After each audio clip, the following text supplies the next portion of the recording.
Hi, this is Cindy from Part-Time Permies, and today I just wanted to give you a little outdoor update on the flock and on the garden.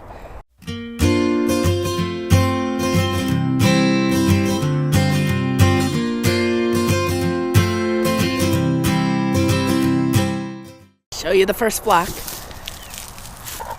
Yeah, hi Mama. The babies are getting big. I gotta shift them. They probably have some frosty water in there that I have to loosen up. But they're pretty much outgrowing this. So we're gonna have to shift them in probably into the winter coop this weekend.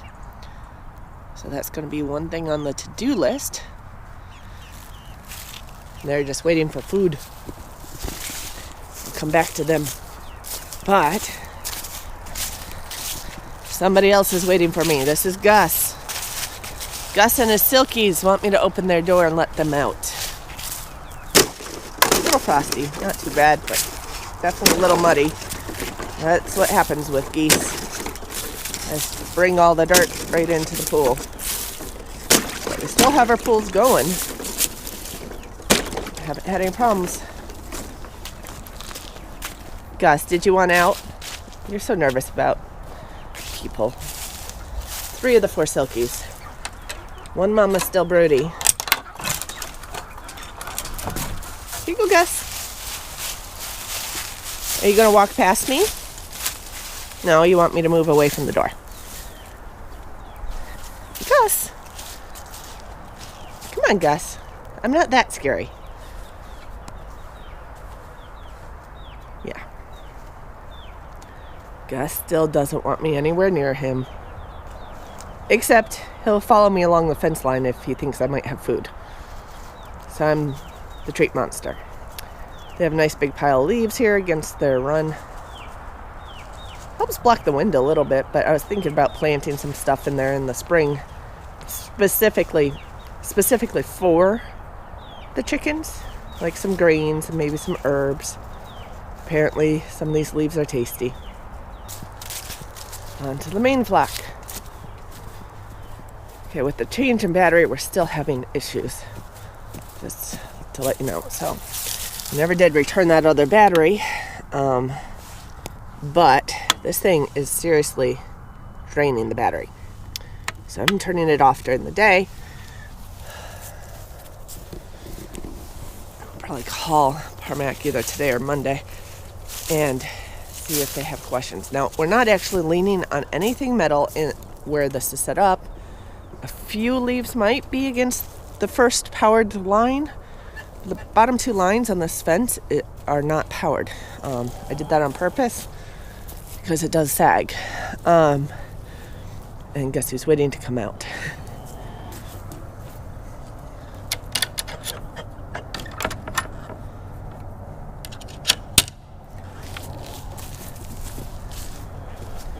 You guys ready to come out?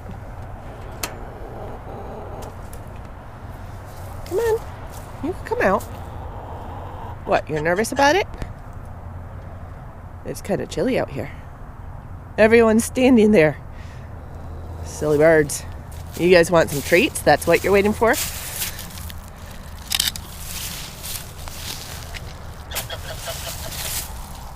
You gonna come out, Lucky?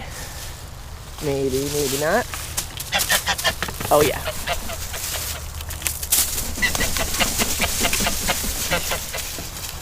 You're a goof, Lucky. Feels good to stretch those wings, doesn't it?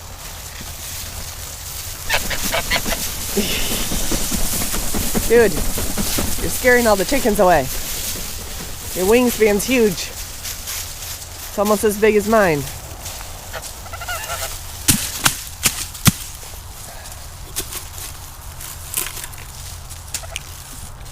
Yeah, hi, Lucky.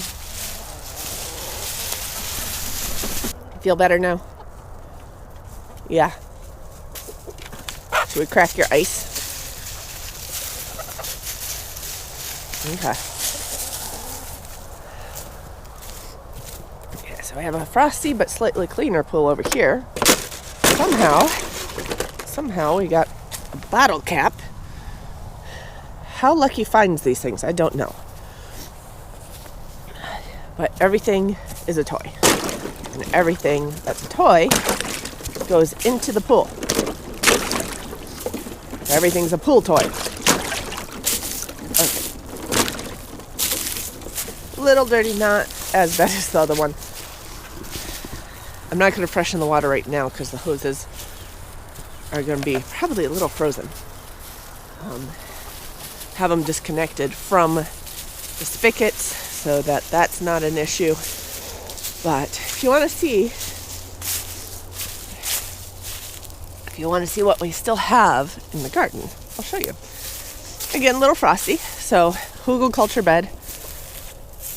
You can see there's a little bit of frost on it. It's actually kind of pretty. I might take a picture. Because that is lemon time with a little frost on the tips of the leaves. And regular time. And this was mustard green's gone to seed, which is fine. I let it go to seed so that it could replant itself for next year. And it kept going for quite a while as far as growing there.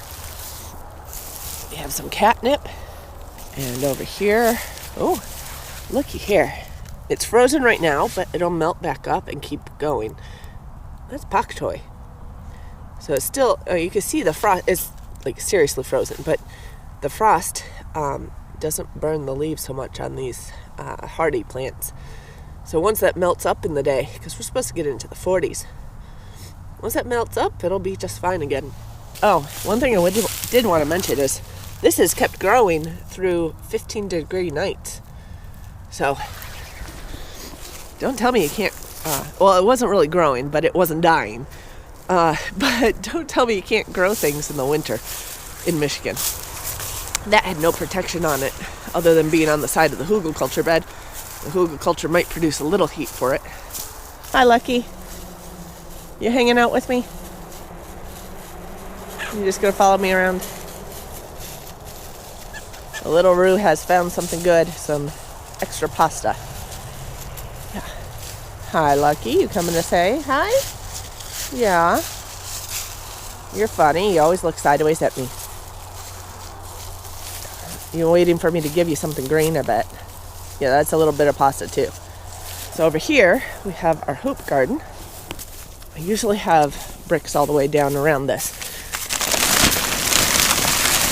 However, it's been so warm that we've had to vent it during the day a lot. But you see, okay, things will perk back up as things get warmer. But we have lots of greens in here. Some mustard greens, some pak choy, some bib lettuce, some romaine in the background back there, and spinach and chard. The chard's not doing as well as the rest of it. And I know it looks a little wilty, but that's just because it's chilly in the morning and they'll perk back up as it warms up. So close that down. So still growing in December. And we could keep harvesting that through the month. Okay, our egg count is way down to like 0 to 2 a day. But I figured as the days are getting shorter, we do have a few girls who are molting ugly, like lost all their neck feathers and are very patchy. And they also stopped laying when we did a fall culling and added some juveniles to the flock. So it may have stressed the flock out and just been the final factor in stressing them out. And the other thing I usually do is daylight gets shorter. It's not the cold that bugs them, it's the shortened daylight. So as daylight gets shorter, last year and the year before, I supplemented the light. And out here in this tractor coop, the chicken tractor, I can't supplement all the way out here. So I haven't been extending the daylight. Once I move them back into the winter coop, which I haven't done yet, then we might be able to get some Christmas strings up in that coop and supplement the light a little bit. Now, if I'm doing that, I'm going to do that in the morning. And the main reason is put it on a timer, it goes off, turns on in the morning. They start getting up and they'll think it's longer daylight. If you do that in the evening and it suddenly turns off and they're not on the roost, they don't see you well at night. They might not make it back up onto the roost.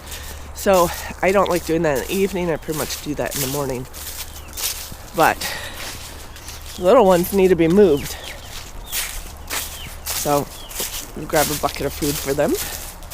And somebody decided to take a little bath. He doesn't mind that it's a little nippy out here. The geese seem to be a little immune to that. So that is Gus taking his morning bath. Happy goose. Let's get the little ones taken care of, and then we'll be done with the morning chores.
What? Scary? I think you're a twin. You're so much littler than the rest. You keeping that foot warm? Have it tucked up under you?